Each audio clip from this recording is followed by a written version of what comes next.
So I've just seen the video circulating of Rishi Sunak. He's been grilled in the House of Parliament today, and the opposition is laughing at him. To be honest, the whole country is laughing at him. We would be laughing actually, but it's very very sad for what he's done. So for anyone that's not from this country, I'll just explain that we in England have a national health service. We pay into it every month through our taxes, and everything's paid for. If you need surgery, if you have an accident and you need to call an ambulance, you don't give it a second thought. You just call them and you're picked up and you're dealt with. However, over the past few years, quite a few years actually, under Tory leadership, we have gotten to a point where ambulances now, when they do come and pick you up, it's very likely that you'll be sitting outside the hospital once they get to their destination.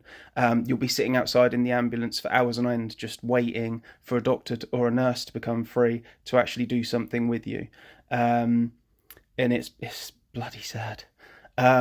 So even if you go into A&E yourself, if you drive to a hospital and go into A&E, there are literally beds just down the halls of a hospital. There are people sitting on the floor of the hospital that have been seen, but there's just no beds to put them in, or there's no spaces on wards to put those beds, so they just put them in the halls. And it's the same with waiting times. If you something happens, you're going to be there hours on end. Seriously, if you go to a hospital in England, take as much as you can take, pack a lunch or something, because you're going to be in there for a long time. Like I said, I don't mean to laugh, but that's how we British deal with things. We laugh at it, even though it is very very sad. Now, one of the main things that I've seen that's consistent with several friends that I have that work in the NHS, and they all say the same thing.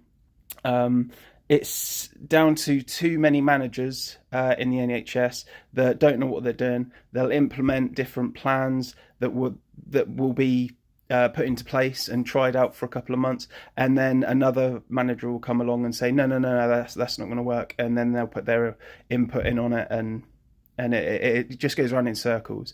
For example, I have one friend who has 5 managers above her, and they said that it just goes around in circles. Every other month, another manager has got another idea, and they all just fight against each other, and it gets everyone nowhere. On top of that, you've obviously got the strikes, the nurses and doctors that are leaving in droves because they're not being paid enough. You've got it's just absolutely ridiculous. Everyone in the NHS at this point is pretty screwed. So it's uncertain of where it's going to go in the future, or even if there will be an NHS in the future. So watch your space.